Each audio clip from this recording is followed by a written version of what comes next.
The biggest names on Wall Street just did something they've never done before. JPMorgan, Goldman Sachs, BlackRock, and Vanguard, they tokenized real stocks on a public blockchain. This isn't a test. It happened today.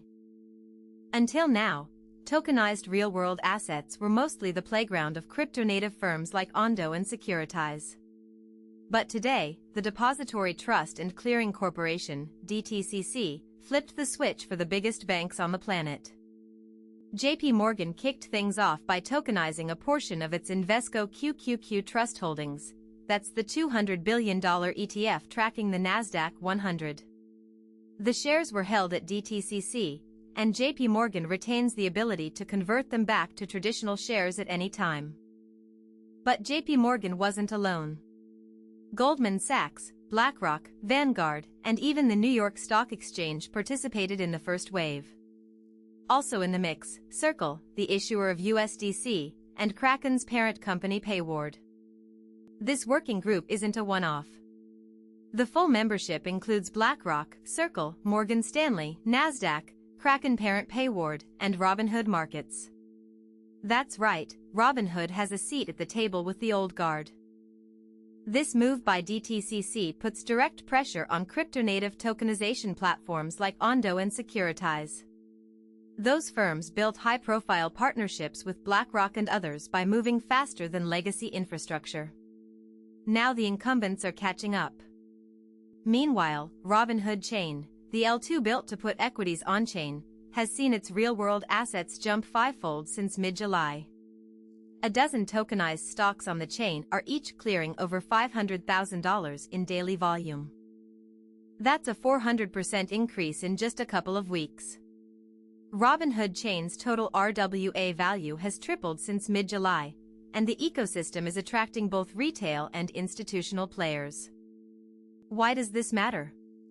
Because tokenized stocks can trade 24/7, settle instantly, and be fractionalized down to a single dollar. That's a massive upgrade from T+1 settlement that Wall Street only moved to last year. For context, traditional stock settlement takes 1 business day. Tokenized settlement is near instant. That means less counterparty risk, lower capital requirements, and the ability to use stocks as collateral in DeFi protocols. BlackRock CEO Larry Fink has been vocal about tokenization being the next evolution of markets. Now his firm is putting money where the mouth is, participating in the DTCC working group alongside competitors. Goldman Sachs has been experimenting with tokenized bonds and funds for years. But this is the first time their traditional stock holdings are being put on a public blockchain. It's a rubber-meets-the-road moment. Vanguard, historically the most cautious of the big asset managers, is also at the table. That signals that even the most conservative players see tokenization as inevitable. The New York Stock Exchange's involvement is perhaps the biggest signal. The NYSE is the world's largest stock exchange by market cap. If they're building tokenization infrastructure, the entire ecosystem shifts. Circle's USDC is the likely settlement currency for many of these tokenized trades. With a regulated stablecoin and a seat at the table, Circle becomes the bridge between traditional finance and DeFi. Kraken's parent Payward joining the working group is interesting too. Kraken has been pushing for regulatory clarity and institutional-grade custody. This puts them directly in the flow of tokenized securities. Robinhood's inclusion is a masterstroke. The retail brokerage-turned-crypto platform now has a direct line to tokenized stocks. Imagine buying fractional shares of Apple or Tesla on Robinhood that are actually on-chain. And Robinhood Chain's own RWA explosion, fivefold in 2 weeks, shows that retail demand is real. Tokenized stocks on that chain are already moving $500,000 per day per asset. That's real volume, not speculation. But the DTCC move is different.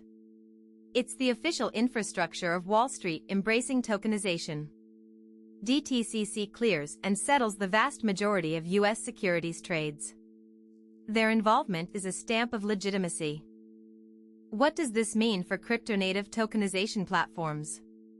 Ondo Finance and Securitize have been the darlings of institutional RWA.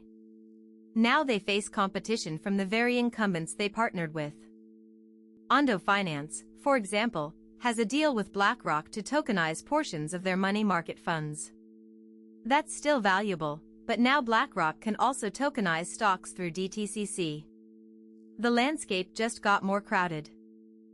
Securitize, which helped BlackRock launch a tokenized fund earlier this year, now has to compete with DTCC's own rails. But they still have first-mover advantage in compliance and integration with crypto wallets. The bigger picture, tokenized real-world assets could grow from $50 billion today to $5 trillion by 2030, according to some estimates. With DTCC and the biggest banks now active, that timeline could accelerate. This also has implications for Bitcoin and crypto markets.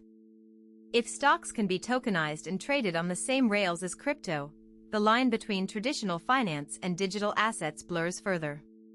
Capital flows become seamless. We're already seeing the market react. Crypto-related stocks rallied today, Coinbase up 12%, Robinhood up 8%. Investors are betting that tokenization will drive more volume to crypto exchanges and infrastructure. But there are risks. Regulation is still uncertain. The SEC has yet to provide clear guidance on tokenized securities. And DTCC's system still relies on permissioned blockchains, not fully public ones like Ethereum. Still, the train has left the station. JPMorgan, Goldman, BlackRock, Vanguard, NYSE, Circle, Kraken, Robinhood, all working together to tokenize real stocks. This is the biggest legitimization of blockchain in finance yet. If you found this breakdown valuable, hit that like button and subscribe for daily coverage of the biggest stories where Wall Street meets crypto. The next few months will define the future of finance, don't miss it.